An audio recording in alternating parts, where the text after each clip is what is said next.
So here I'm looking at an example from an artist of the floating world. Let's see how they respond to the question in their very first sentence of the introduction. So the question is representations of human interactions. Okay, human interactions, that's a key word. You always want to underline in the exam the 1, 2, maybe 3 key terms or phrases in the question. Okay, raise questions about individual motivation. Okay, so individual motivation is clearly the focus of the question. Questions is also kind of key, but I would say what individual motivation to do what type of human interactions between who, and then I would say what are the kinds of questions that are raised about this. Okay, so they're the 3 key parts of that question. It's really important you practice doing this process of identifying the key parts of the question. So many students think, the word how is a key term of the question. It's not. Yes, it's an important word, but it's not the key term that you're going to have to keep using throughout your essay. These words are words that we have to keep using throughout our whole essay, especially in the introduction. Every sentence of the introduction, I want to include these questions. But here's the mistake this student has made. What have they done? They say it represents the questioning of individual motivations within human interactions. Okay, well, you think, oh, they've used all 3 keywords. That's awesome.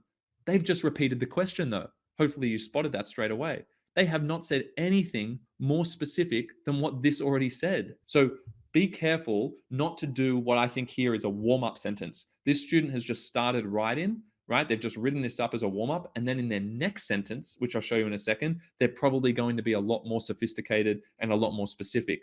That, therefore, should have been the sentence they started with. So this sentence shouldn't even be in there because it's just not specific enough and it's just repeating the question. If you were to keep this sentence, what you would want to do is tell me something specific about each of these terms. So it says that representations of human interactions, well, human interactions, what's the question to ask yourself there? You need to ask yourself this: between who? Okay? And you can give a general answer for that, but at least tell me between who or what, right? Now it also says it raises questions. Well, what types of questions? I don't know about represents the questioning. That kind of doesn't really work. So I might say like compels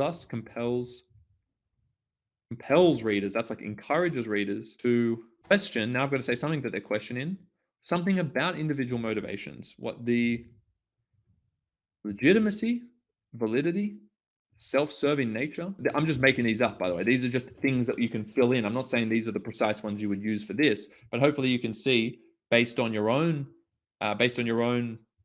essays that you need to add something in there, right? The legitimacy, the self-serving nature of individual motivations to what? To do something. Like a motivation to do what? Justify one's past within a antagonistic present. I mean, that's kind of to do with this text. So I'm just using that as an example.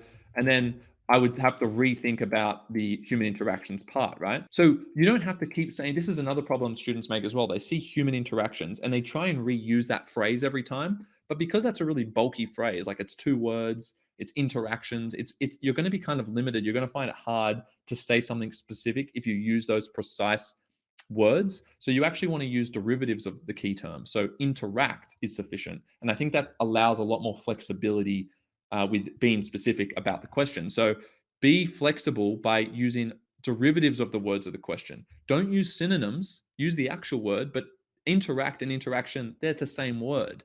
It's not like I'm using a synonym for interact, like relate to or merge, unite. I'm not using a different word for interact or communicate, right? I'm not using one of those words. I'm using interact, but I'm not saying human interactions every time because that's going to really make it difficult for me to weave it in a really sophisticated way. Now, we've also got of individual motivations to justify one's past. So I've tried to relate these key terms together, but I've expanded on each one. So notice that after you use each key term of the question, you need to actually ask yourself a mini question on top. You're going to ask yourself between who? Between who and what? Okay. So just like that, you can see if you can quickly brainstorm these kind of things in relation to each key term of the question, you are going to be, you're in a much better position to say something insightful in that first sentence rather than something generic. Now, if you're struggling to incorporate all of the 3 key terms here in the question, just aim to use 1 or 2 of them and then use the next one in the next sentence, okay? But I would definitely say if you have 3 kind of key terms or phrases, try and specifically deal with them in the first two sentences of the essay, but make sure you've at least got 1 to 2 in the very first sentence because that's setting the impression in the marker's mind.